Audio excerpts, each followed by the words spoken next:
On this day in history, February 26th, 364, Valentinian I is proclaimed Roman Emperor.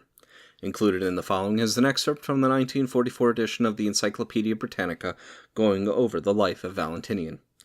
Valentinian I, Roman Emperor of the West from AD 364 to 375, was born at Cibolis in Pannonia.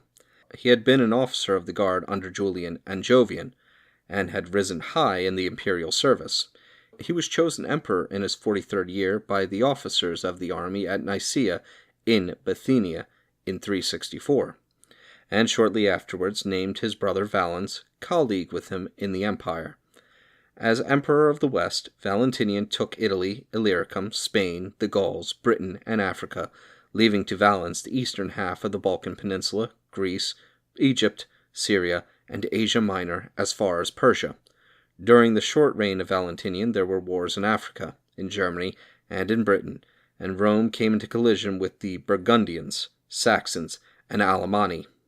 The emperor's chief work was guarding the frontiers and establishing military positions.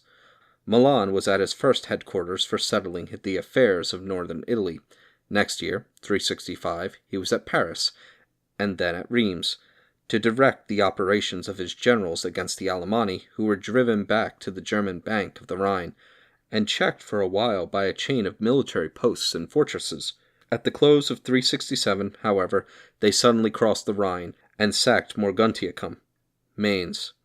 Valentinian attacked them at Solicinium, Sols, in the Neckar Valley, or Schwetzingen, with a large army, and defeated them with considerable loss on his own part.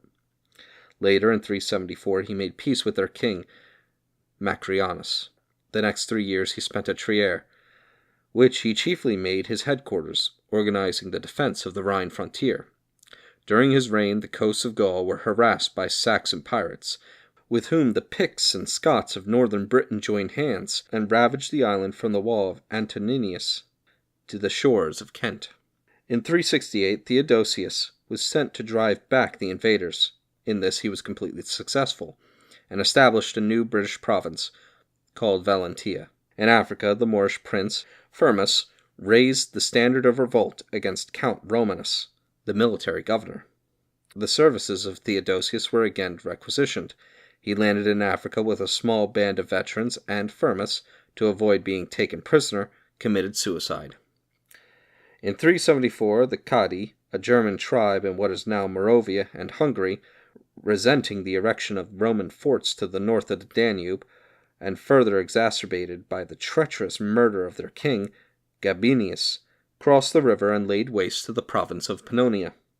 The emperor, in April of the following year, entered Illyricum with a powerful army, but during an audience to an embassy from the Quadi at Bregetto on the Danube, near Pressburg, died in a fit of apoplexy. Valentinian's general administration seems to have been thoroughly honest and able, in some respects beneficent. If he was hard and exacting in the matter of taxes, he spent them in the defense and improvement of his dominions. Though himself a plain and almost illiterate soldier, he was a founder of schools, and he also provided medical attendance for the poor of Rome, by appointing a physician for each of the 14 districts of the city. He was an Orthodox Catholic, but he permitted absolute religious freedom to all his subjects. The great blot on his memory is a cruelty, which at times was frightful.